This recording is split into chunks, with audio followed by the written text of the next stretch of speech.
Red is a new play by John Logan about the great American 20th century abstract expressionist painter Mark Rothko.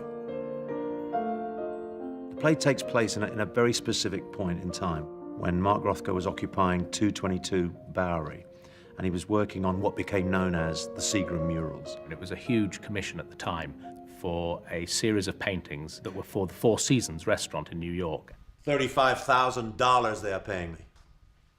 No other painter comes close.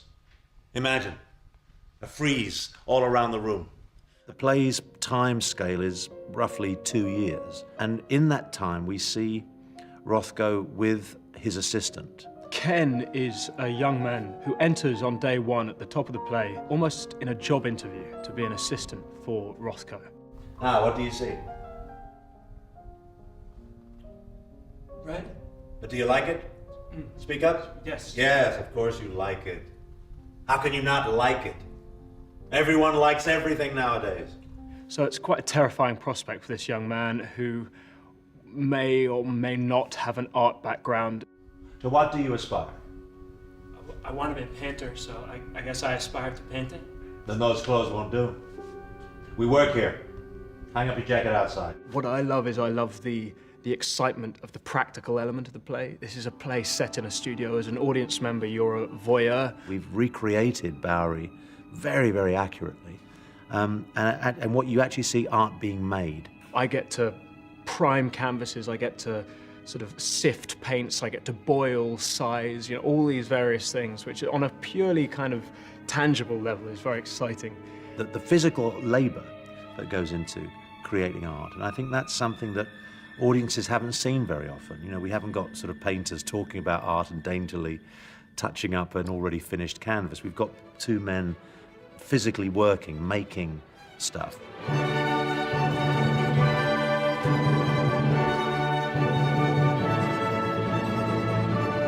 The technical side is explored alongside a wonderful, intelligent and emotional debate about the nature of art. So I went to the Modern last night. I saw the Picasso show. And?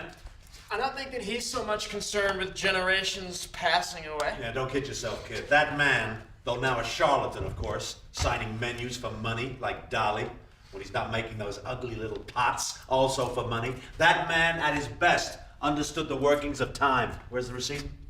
It's a play about art in the most wonderful sense, in everything that that word means, whether it matters, whether it's an important thing in our lives and our culture, which I believe it is. There's one line in the play that I think was a way in for me, an amazing line. The child must banish the father, respect him, but kill him. We destroyed Cubism. De Kooning and me, and Smith and Barnett Newman and all the others, we stomped it to death. Nobody can paint a Cubist picture today. Will you take pride in that? Stomping Cubism to death? The child must banish the father. Respect him, but kill him. What, and enjoy it? Doesn't matter. Just be audacious and do it. It's about more than just a painter and his assistant. It's about more than just the art world. It's about the world we're in. It's certainly about the theatre. And it's about a number of themes all coming together. But in that line, there's something, I think, that resonates with a lot of people.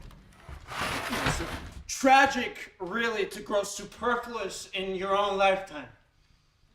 Right? So the child must banish the father, respect him, but kill him. Isn't that what you said? So you guys, you went after the Cubists and the Surrealists, and boy, did you love it.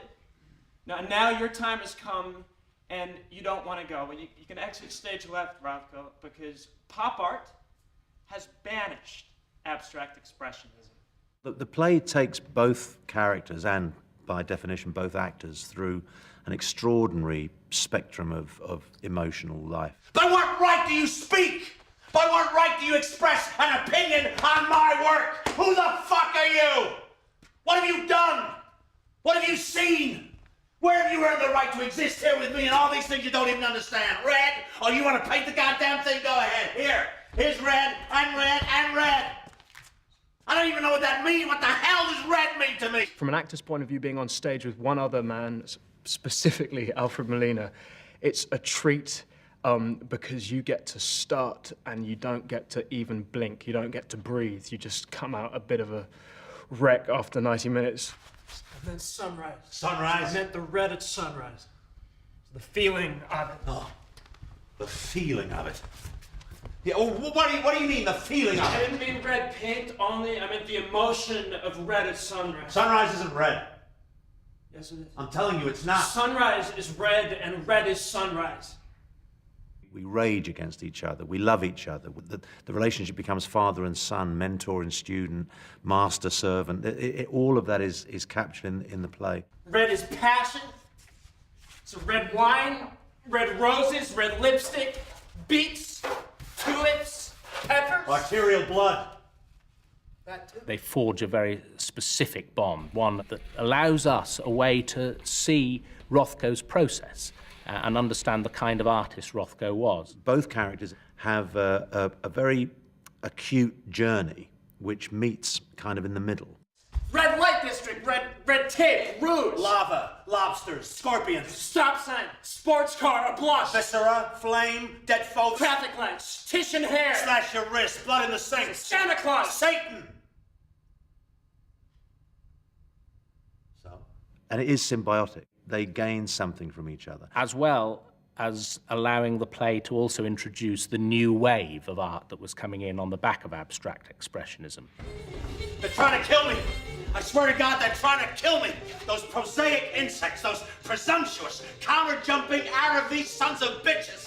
These are the same walls where I hang. You appreciate that? My gallery, my walls. Polluted now beyond sanitation. When Michael Grandage gave me the play to read, by page 24, I sort of knew that I was going to do it, because it just touched me in a way that you know, great plays do. You know, wonderful plays have they have an effect on you. It's almost visceral. You may not like it, but nowadays, as many people are genuinely moved by Frank Stella as by Mark Rothko. That's nonsense. I don't think so. You know the problem with these painters? It's exactly what you said. They are painting for this moment right now, and that's all. It's nothing but zeitgeist art. Completely temporal, completely disposable, like Kleenex. Like Campbell soup, like comic books. Oh, you really think Andy Warhol will be hanging in museums in 100 years alongside the Bruegels and Vermeers? It's very exhilarating.